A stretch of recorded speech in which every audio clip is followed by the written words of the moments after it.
وقف طارق عبد إسماعيل الباحث الإسلامي كثيرا أمام الآيات من سورة الكهف، متسائلا أين يقع ردم ذو القرنين الذي ذكره القرآن الكريم، ومن هم قوم يأجوج ومأجوج الذين ذكروا في العديد من الكتب السماوية الأخرى. البداية كانت من تحديد شخصية ذو القرنين من التاريخ، ثم تحديد حدود مملكته وقراءة كل النظريات عن يأجوج ومأجوج، مضيفا أن هناك أناس يقولون أنهم في جوف الأرض، وآخرون يقولون أنهم بالفضاء، وآخرون ينكرونهم بالكلية، وآخرون يقولون أنهم المغول ومن دار بفلكهم. لذلك عمل على البحث الموسع والقراءة للانطلاق في رحلة هي الأولى من نوعها. وفي حديثه مع نجوم مصرية أكد أن الدافع من هذه الرحلة هي الرد على سخرية بعض المشككين من الملحدين وغيرهم على قصة ردم ذو القرنين ويأجوج ومأجوج، وقال أن الدافع هو سخرية الكثير من الملحدين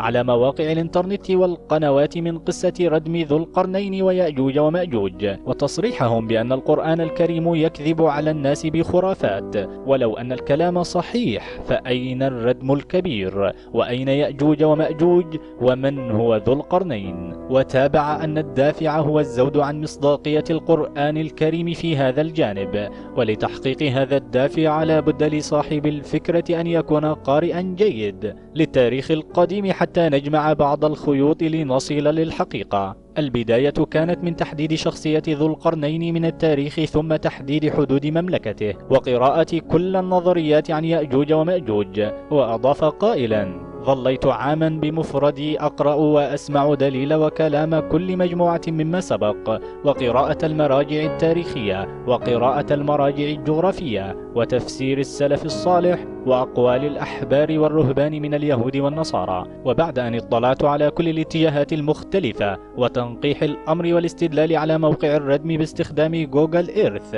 بدأت الإعداد للتنفيذ. ويكمل الباحث الإسلامي البالغ من العمر 48 عاما والمقيم في المملكة العربية السعودية عن رحلته قائلا: كان لابد من فاعل خير يمول الرحلة، بدءا من تذاكر الطيران والإقامة في أكثر من دولة، وتأجير مروحية خاصة لتصوير الردم، وفريق تصوير، وفريق متسلقين إلى آخره. ويضيف: وأهم الدول التي بحثنا فيها هي الصين ومنغوليا وقرغيزستان، مرورا بتركيا. وبعد توافر الأموال اللازمة للرحلة، اتصلت بأحد البعثات العربية في الصين وقرغيزستان لاستقبالي بمترجم عربي وفريق تصوير وإخراج، وصورنا العمل وأخرجناه ونشرناه على موقع اليوتيوب، ونفى حصوله على أي راتب أو مبلغ مالي خاص به. وأوضح أن التكلفة الإجمالية تقريبا وصلت لحوالي نصف مليون جنيه، لأن عدد فريق العمل كان حوالي 20 فردا من 6 جنسيات مختلفة،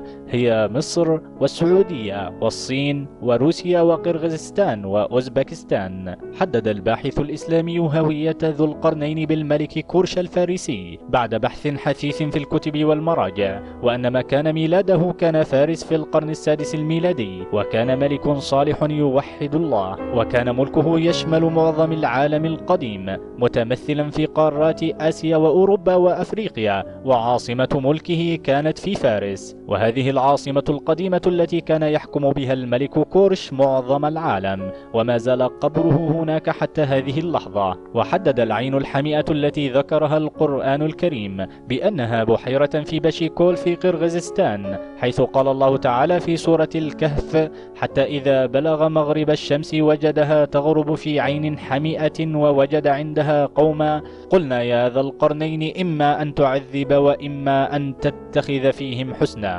وأوضح أن ذو القرنين وجد الشمس تغرب وكأنها تسقط في البحر، وهذا هو المعنى المستنبط من الآية الكريمة، أي أن العين ضخمة جدا، وبحيرة أسيكول مساحتها ضخمة جدا. من يقف على الشاطئ الشرقي لها يعرف معنى الآية، وعرضها 6 كيلومترات، والطول الطول 120 كيلومتر وعمقها حوالي 600 متر، فهي عين بما تحمل هذه الكلمة بالشكل والمضمون، ومعناها بلغة قرغيزستان البحيرة الساخنة. وأوضح أن مطلع الشمس هو اسم لمكان يقع قريبا من أراضي منغوليا التي تتميز بطبيعتها المستوية المسطحة خالية من الجبال والأشجار والأبنية والكهوف.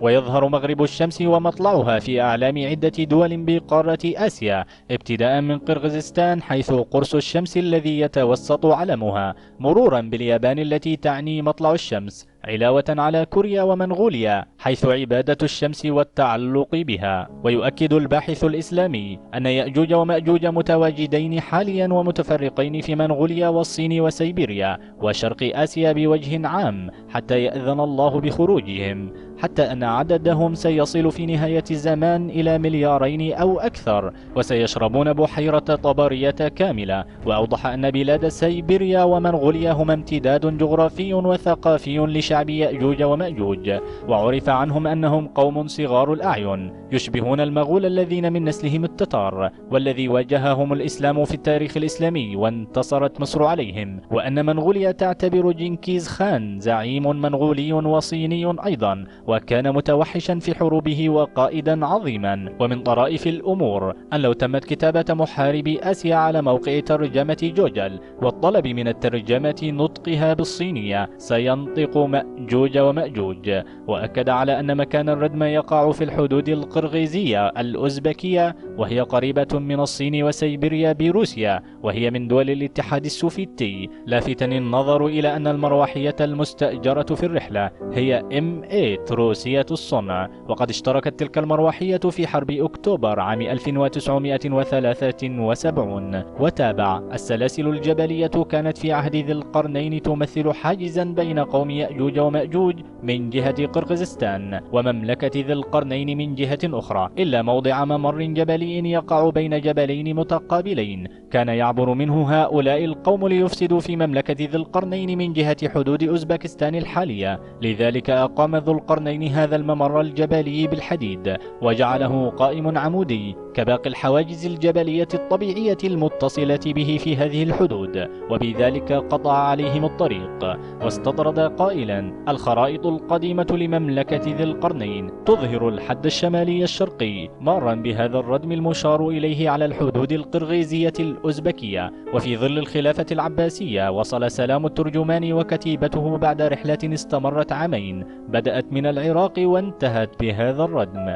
وسطرت كتب التاريخ والجغرافيا قصته في القرن الثالث الهجري، وكانت من أشهر الطرق طريق الحرير. وبتتبع هذه الطرق وتلك المدن تم تحديد ردم ذي القرنين باستخدام جوجل إيرث، وبالمطابقة ظهرت مطابقة شبه كاملة مع الخرائط القديمة. وأوضح أن الرحلة بدأت بمطار القاهرة، ثم مطار المدينة المنورة، ثم مطار اسطنبول، ثم مطار بكين، ثم مطار منغوليا، وأخيرا مطار مدينة بشكك بقرغيزستان. ولفت النظر إلى أن الردم على حدود دولتين متنازعتين، وهي منطقة موحشة يسكنها الدب والنمور والذئاب. وأقمنا ونمنا بها 3 ليال في خيام. والرحلة بالطائرة المروحية استغرقت من مطار بكشيك بقرغيزستان لمكان الردم 3 ساعات ذهابا ومثلهم إيابا. وعن إحساسه حينما وصل للردم قال: عندما وصلت كنت خائفا ومرتبكا لعظم الأمر ووحشة المكان،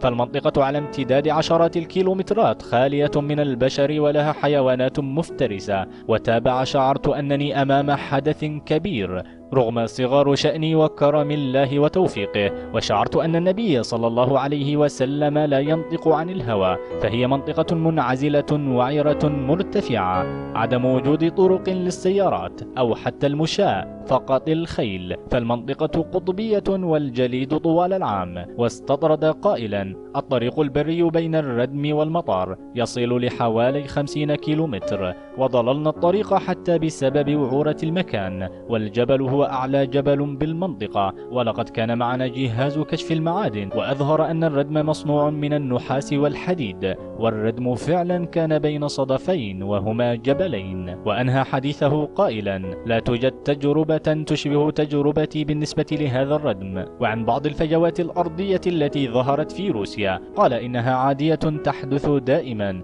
تسمى بسقوط أرضي وتوجد في كل دول العالم، وتسمى كذلك بالخسف، ولكن الأوهام ما زالت تسيطر على الكثير، وفقط مجرد تقرير جذاب يمر على البسطاء.